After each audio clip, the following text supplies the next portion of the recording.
하루 15분 성경 읽기 생명의 말씀사 현대인의 성경. 오늘은 제 141일차로 이사야 18장부터 시작합니다. 이사야 18장. 에티오피아에 대한 예언. 나일강 상류에 날개친 소리가 들리는 땅이 있으니 그 땅에서 사절단이 갈대로 만든 배를 타고 나일강으로 내려오는구나. 날쌘 사자들아 집으로 돌아가거라. 땅이 강으로 나누어진 나라, 막강하여 다른 민족을 짓밟는 너희 나라로 돌아가거라. 키가 크고 탄력 있는 피부를 가진 백성, 온 세상을 두렵게 하던 너희 백성에게 돌아가거라.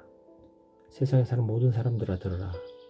산꼭대기에 길을 세우거든 너희는 그것을 보고 나팔을 불거든 그 소리에 귀를 기울여라. 여호와께서 나에게 이렇게 말씀하셨다. 추수 때의 따뜻한 밤에 이슬이 말없이 맺히고 한낮에 햇볕이 소리 없이 내리쬐듯이 내가 하늘에서 조용히 내려다보리라. 추수하기 전 꽃이 떨어지고 포도가 맺혀 익어갈 때에 한창 뻗어나가는 포도나무 가지를 잘라버리듯이 내가 아시리아군을 쳐서 그들의 시체를 독수리와 들짐승에게 던져줄 것이니 여름에는 독수리가 먹고 겨울에는 들짐승이 먹을 것이다.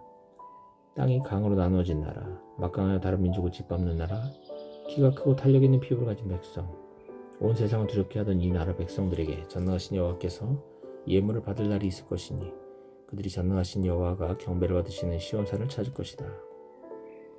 이사야 19장. 이집트에 대한 예언. 이것은 이집트에 대한 말씀이다.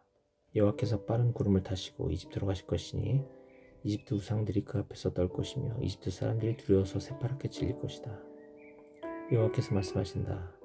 내가 이집트 사람의 마음을 충동하여 형제가 형제를 치게 하고 이웃이 이웃을, 도시가 도시를, 나라가 나라를 서로 치게 할 것이다. 내가 이집트 사람들의 계획을 좌절시키며 그들의 사기를 저하시킬 것이니 그들은 자기들의 우상에게 도움을 구하고 마술사와 영매와 무당을 찾아다닐 것이다. 내가 이집트 사람들을 폭군과 같은 잔인한 왕의 손에 넘겨줄 것이니 그가 이집트 사람들을 다스릴 것이다. 이것은 전능한 나의 여호와의 말이다. 나일 강물이 점차 줄어 강바닥이 마를 것이며 운하에서 악취가 나고 이집트의 시내가 다 마르며 갈대와 골풀이 썩고 나일 강변의 푸른 것이 다 말라 없어질 것이며 그 일대의 모든 농작물이 시들어 없어질 것이다. 나일강에서 고기를 잡아 생계를 유지하던 모든 사람들이 슬퍼하고 탄식할 것이니 낚시와 그물을 던지는 자들의 생활이 피곤할 것이다. 삶과 무명이 없어서 배 짜는 자들이 낙심할 것이며 배 공장이 문을 닫고 모든 고용인들이 근심할 것이다.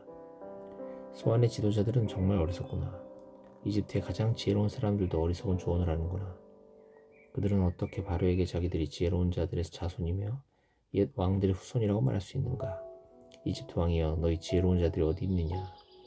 그들이 만일 지혜롭다면 이집트에 대한 전능하신 여호와의 계획을 너에게 말하게 하라. 소안의 지도자들은 어리석고 멤피스의 지도자들은 미혹되었구나. 그들은 자기 백성이 초속과 같은 자들인데도 이집트를 잘못 이끌어갔다. 여호와께서 그들에게 혼란한 마음을 주셔서 잘못된 조언을 하게 하셨으므로 그들이 매사에 이집트를 술 취한 사람처럼 비틀거리게 하였다. 그래서 이제는 지도자나 평민이나 그 어떤 사람도 이집트를 구제할 수 없게 되었다. 그날에 이집트 사람들이 이 여자처럼 소심하여 전능하신 여호와께서 그들을 벌하시려고 손을 뻗치는 것을 보고 떨며 두려워할 것이다. 이집트 사람들은 전능하신 여호와께서 그들을 벌하실 것이라는 소문을 듣고 유다를 몹시 두려워할 것이다. 그때 이집트의 5도시가 히브리어를 말하고 전능하신 여호와께 충성하겠다고 맹세할 것이며 그 중 하나가 태양의 도시라고 불려질 것이다. 이때 이집트의 중심부에는 여호와를 섬기는 제단이 있을 것이며 이집트 국경에는 여호와의 기념비가 있을 것이다. 이런 것은 이집트 사람들이 전능하신 여호와를 섬긴다는 증거와 상징이 될 것이다. 그들이 자기들을 괴롭히는 자들 때문에 여호와께 부르짖을 것이며 여호와께서는 한 구원자를 보내 그들을 구하실 것이다. 그가 이집트 사람들에게 자신을 알리실 것이며 그제서야 이집트 사람들이 여호와를 알고 그에게 제물과 예물을 드리며 경배하고 또 여호와께 서약하며 그 서약을 지킬 것이다. 여호와께서 이집트를 쳐서 벌하실 것이지만 그런 다음엔 다시 회복시키실 것이다. 그들이 여호와께 돌아올 것이며 여호와께서는 그들의 부르짖는 소리를 들으시고 그들을 고쳐주실 것이다. 이집트와 아시리아 사이에 간섭로가 뚫려 이집트 사람과 아시리아 사람이 서로 황폐할 것이며 그들이 다 함께 여호와께 경배할 날이 있을 것이다. 그때에 이스라엘, 이집트, 아시리아 이 세 나라가 온 세계에 복이 될 것이다. 전능하신 여호와께서 그들을 축복하시며 이렇게 말씀하실 것이다. 내 백성 이집트야, 내가 창조한 아시리아야, 내가 택한 백성 이스라엘아, 너에게 복이 있을 것이다. 이사야 20장. 이집트와 에티오피아에 대한 예언. 아시리아의 사르곤 황제가 자기 군대의 총사령관을 보내 아스돗을 공격하여 점령할 당시 여호와께서 아모스의 아들 이사야에게 내 삼배옷과 신발을 벗어라고 말씀하셨다. 그래서 그는 순종하여 벌거벗고 맨발로 다녔다. 그러자 여호와께서 이렇게 말씀하셨다. 내 종 이사야는 지난 3년 동안 벌거벗고 맨발로 다녔는데 이것은 앞으로 이집트와 에티오피아가 당할 일의 상징이다. 이와 같이 이집트 사람들과 에티오피아 사람들이 아시리아 황제에게 포로로 잡혀갈 때 젊은 사람들은 늙은 사람 할 것 없이 다 옷을 벗은 채 엉덩이를 드러내놓고 맨발로 끌려갈 것이며 이것이 이집트의 수치가 될 것이다. 에티오피아를 의지하고 이집트를 자랑하던 자들이 당황하고 부끄러워할 것이며 그날의 블레셋 해안 지역에 사는 자들이 이렇게 말할 것이다. 아시리아 왕에게서 우리를 보호해 줄 것으로 믿었던 자들이 당한 일을 보아라. 이제 어떻게 하면 우리가 살아남을 수 있단 말인가? 이사야 21장 바빌론에 대한 예언. 이것은 바빌로니아에 대한 말씀이다. 사막을 휩쓰는 회오리 바람처럼 공포의 땅에서 적군이 밀어닥칠 것이다. 나는 속이고 약탈하는 비참한 모습을 환상에서 보았다. 엘람군아 공격하라. 메디아군아 포위하라. 하나님은 바빌론 때문에 고통당하는 모든 민족의 탄식을 그치게 하실 것이다. 환상에서 보고 들은 것으로 인해 내가 두려움에 사로잡혀 해산하는 여인처럼 고통을 당하는구나. 너무 무서워서 내 마음이 떨리고 내 심장이 두근거리며 내가 기다리던 희망의 서광은 공포로 변하고 말았다.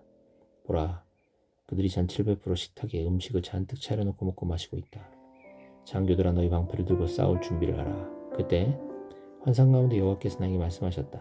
너는 가서 파수꾼을 세우고 그가 보는 대로 보고하게 하라. 만일 그가 쌍쌍이 말을 타고 오는 사람들이나 나귀와 낙타를 타고 오는 사람들을 보면 세심히 관찰하게 하라. 이때 파수꾼이 외쳤다. 주여, 내가 매일 밤낮으로 망대에 서서 지켜보고 있습니다. 보십시오. 저기 말탄 자들이 쌍쌍이 오고 있습니다. 그때 나는 이런 음성을 들었다. 함락되었다. 함락되었다. 바빌론이 함락되었다. 그들이 섬기던 모든 우상들이 다 부서져 땅에 떨어졌구나.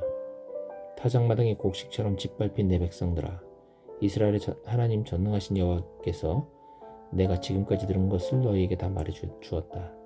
에돔에 대한 예언. 이것은 에돔에 대한 말씀이다. 어떤 사람이 세일에서 나를 불러 파수꾼 밤이 어떻게 되었소? 파수꾼 밤이 얼마나 남았어? 하고 물었다. 그래서 나는 이렇게 대답하였다. 아침에 오고 있으나 밤도 올 것이오. 묻고 싶으면 다시 와서 물으시오. 아라비아에 대한 예언. 이것은 아라비아에 대한 말씀이다. 아라비아 사막에 머물고 있는 드단의 대상들아, 물을 가져다가 목마른 자들에게 주어라. 대마에 사는 사람들아, 피난민들에게 먹을 것을 주어라. 그들은 전쟁에서 칼과 화살의 위험을 피해 도망한 자들이다. 그때 여호와께서 나에게 말씀하셨다. 1년 내에 게달족의 모든 영광이 사라질 것이며 가장 용감한 그들의 공수병들도 살아남는 자는 극소수에 불과할 것이다. 이것은 이스라엘의 하나님 나 여호와의 말이다.